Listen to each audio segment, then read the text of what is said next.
नैमिषारण्य तीर्थ है, जहां एक निमेष मात्र भी कोई समय व्यतीत कर दे तो उसका कल्याण हो जाता है। ऐसे पावन पवित्र नैमिषारण्य तीर्थ, जहां पर सभी ऋषियों के मध्य जब सूत जी बैठे, तब सूत जी से शौनकादि ऋषियों ने 6 प्रश्न किया। नैमिषे निमिष क्षेत्रे ऋषयः शौनकादयः सत्रम स्वर्गाय लोकाय सहस्रशममासत। पावन पुनीत ऐसे नैमिषारण्य तीर्थ में ऋषियों ने 6 ही प्रश्न किया। उन्हीं 6 प्रश्नों के उत्तर में संपूर्ण भागवत को सुना दिया सूत जी ने। पुंसामी कांततः श्रेयस तन्नः संसीतुमर्हसि। वो 6 प्रश्न क्या थे? वह 6 प्रश्न ही इस जीव के प्रश्न हैं। वह 6 ही प्रश्न हमारे और हम सब के हैं। सबसे पहला प्रश्न क्या किया? तो प्राणी मात्र का कल्याण कैसे हो, यह प्रश्न किया सूत जी से सबसे पहले ऋषियों ने। 6 प्रश्न में पहला प्रश्न प्राणियों का कल्याण कैसे हो, हमारा कल्याण कैसे हो, यह प्रश्न इतना सुंदर प्रश्न था कि इन 6 प्रश्नों के उत्तर में ही संपूर्ण भागवत आ गया। दूसरा प्रश्न किया ऋषियों ने, क्योंकि वो जानते थे कि कलयुग में यही प्रश्न आएगा। आने वाले समय में कलयुग में जीवों का कल्याण कैसे हो, ये जानना बहुत आवश्यक है। यदि पूजन से कल्याण है तो पूजन करने के बाद भी परेशान क्यों व्यक्ति है? तो इस प्राणी का कल्याण कैसे हो? और दूसरा कि शास्त्र तो बहुत हैं, हजारों शास्त्र बने हैं, वेद वेदांग उपनिषद, पर मनुष्य के पास समय कम है। ऐसा भी नहीं हो सकता कि कोई भी पूरे जीवन बैठकर शास्त्र पढ़े। ऐसे में समस्त शास्त्रों का संक्षेप क्या है, सार क्या है?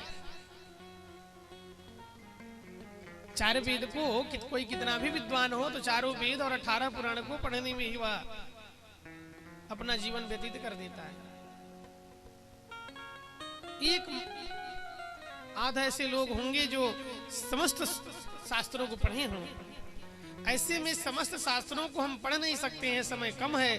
तो ऐसे में हम संक्षेप में कौन सा ऐसा ग्रंथ पढ़ें जिससे सभी का तत्व प्राप्त हो जाए, सभी ग्रंथों का तत्व प्राप्त हो जाए, ऐसा क्या है? दूसरा प्रश्न किया। और तीसरा कि भगवान यदि सर्व सामर्थ्यवान, जगताधार, जगत नियंता, जगदीश्वर हैं, तो फिर वो अवतार क्यों लेते हैं? तीसरा प्रश्न किया कि भगवान सामर्थ्यवान है तो फिर वो अवतार क्यों लेते हैं? जिसके संकल्प मात्र से सृजन हो सकता है, वो दुष्टों का मन से ही कल्याण कर देते, दुष्टों को मारने के लिए अवतार क्यों लेते हैं भगवान? कितना सुंदर प्रश्न किया। इन 6 प्रश्नों में हम सबके प्रश्न आ जाएंगे।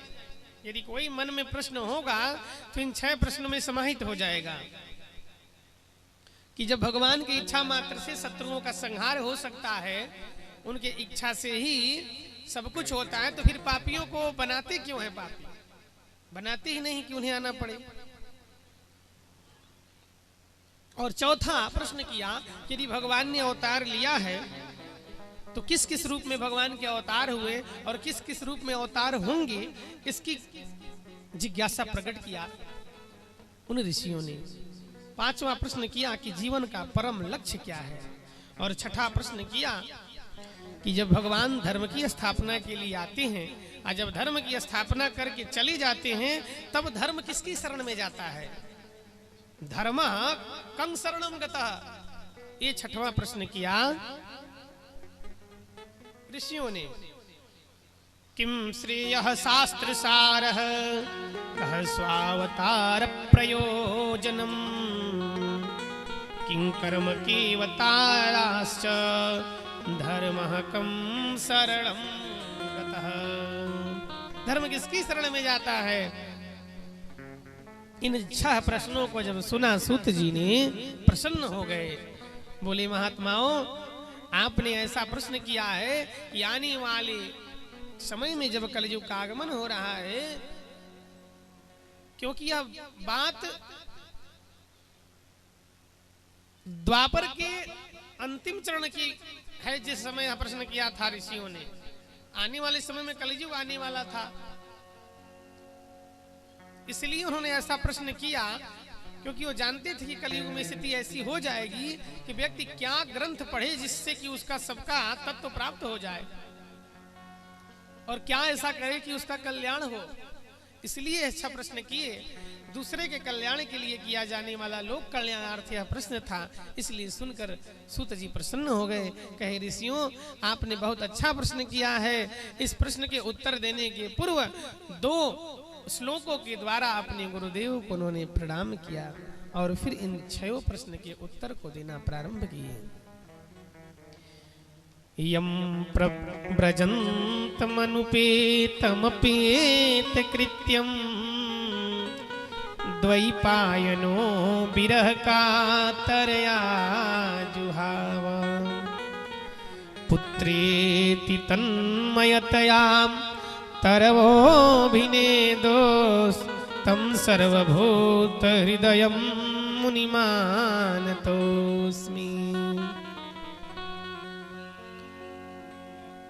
गुरुदेव का सबसे पहले ध्यान किए। यम प्रव्रजंत अर्थात जो जन्म लेते ही तुरंत उस अपने घर को त्याग करके घर से चल दिए, ऐसे सुखदेव जी का स्मरण किए। 12 वर्षों तक सुखदेव जी गर्भ से बाहर नहीं आ रहे थे कि भगवान की माया यहाँ आने पर कहीं न कहीं ग्रसित कर देगी। जैसे स्वच्छ जल भी पृथ्वी पर पड़ जाता है तो वह कीचड़ से सन करके मलिन हो जाता है, इसी प्रकार जब यह संसार में प्राणी जब प्रकट हो जाता है, जन्म ले लेता है, इस माया का ऐसा प्रभाव है कि धीरे धीरे उसके अंदर छल प्रपंच कपट यह सब आने लगते हैं। एक बालक है इसलिए वह भगवान का रूप है, क्योंकि उसके अंदर काम क्रोध मोह लोभ कुछ नहीं है। यही जब निकल जाए तो व्यक्ति किसी भी उम्र में भगवान के सदृश जा सकता है। इसलिए कहीं हमें माया न ग्रसित कर दे, इसलिए 12 वर्षों के पश्चात गर्भ से बाहर आए और गर्भ से बाहर आते ही चल दिए सुखदेव जी। वेदव्यास जी ने जब देखा सुखदेव जी को खोजते खोजते इतने विरह में पागल हो गए, वृक्षों से पूछते थे कि हमारे पुत्र को देखा। अब जड़ वृक्ष क्या बताएंगे कि पुत्र कहाँ है, परंतु वो तो भगवान की कृपा ऐसी थी कि माया का प्रभाव ही नहीं हुआ। क्यों? क्योंकि सुखदेव जी के ऊपर कोई वस्त्र नहीं था। भगवान के पास ऐसी कृपा है कि जब व्यक्ति किसी भी माया रूपी वस्त्र का आवरण नहीं धारण करता है तब परमात्मा उसे मिलते हैं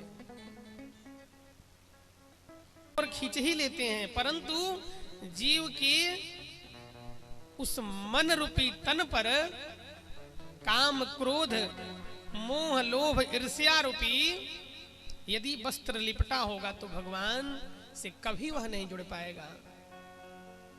ठीक वैसे ही जैसे एक मछली पकड़ने वाला जब एक बंसी लगाता है तो उसमें खाद्य पदार्थों को लगा करके मछली के आगे फेंकता है, और वह मछली जब उस पदार्थ का सेवन करती है तो उस कांटे में फंस जाती है। तो भगवान किसी न किसी के रूप में अपने इस कथा को अपने भाव को कहीं न कहीं से श्रवण कराते हैं, और यदि उसको सुन लिया यह जीव तो उसमें फंस जाएगा। परंतु हम इसलिए नहीं फंसते हैं कि हम दूसरे में फंसे हैं, हम तो कामक क्रोध मोह लोभ आदि में फंसे हैं, इसलिए भगवान का आकर्षण हम पर नहीं हो सकता।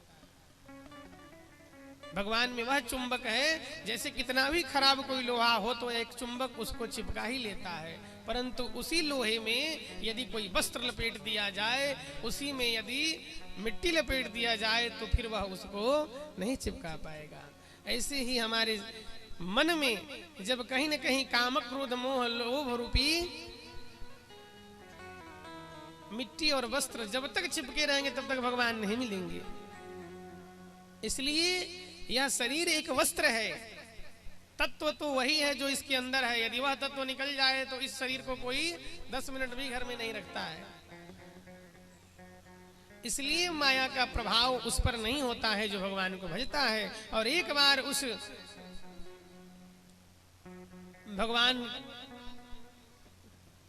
की कृपा से जो फंस गया उसमें, वह फिर इस संसार को शून्य समझ लेता है। और जिस दिन शरीर की अहमता को शून्य मानकर अपने स्वरूप का बोध हो, आत्म स्वरूप का बोध हो जाए, उस दिन वह परम पद का ज्ञान प्राप्त करके यहाँ रह करके भी बैरागी हो जाता है।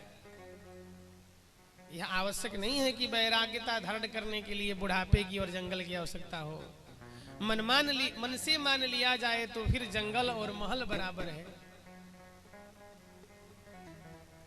मोटे मोटे गद्दों पर भी लोग रोते हुए सोते हैं। इसलिए प्रसन्नता ही कैसे प्राप्त हो, जीवन में शांति कैसे हो, यह तो सिर्फ त्याग ही बता सकता है। संग्रह जीवन में सदैव दुख देगा।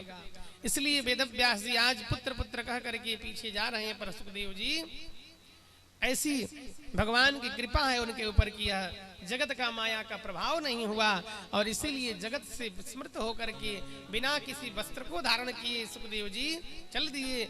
स्त्रियों ने देखा, सबने देखा, पर किसी को कोई असर नहीं हुआ। क्योंकि जब हमारे मन में कोई कल्पना होगी तब हम कहीं न कहीं गलत और सही सोचेंगे। जब मन में संकल्प ही नहीं उठेगा तो फिर किसी से किसी को कोई शर्म नहीं आएगा। जैसे एक बालक है छोटा, उसको किसी से कोई शर्म नहीं है, क्योंकि उसके अंदर न काम है, न क्रोध है, न मोह है, न लोभ है। इसलिए वह मस्त है किसी भी रूप में, इसीलिए वह भगवान के स्वरूप है।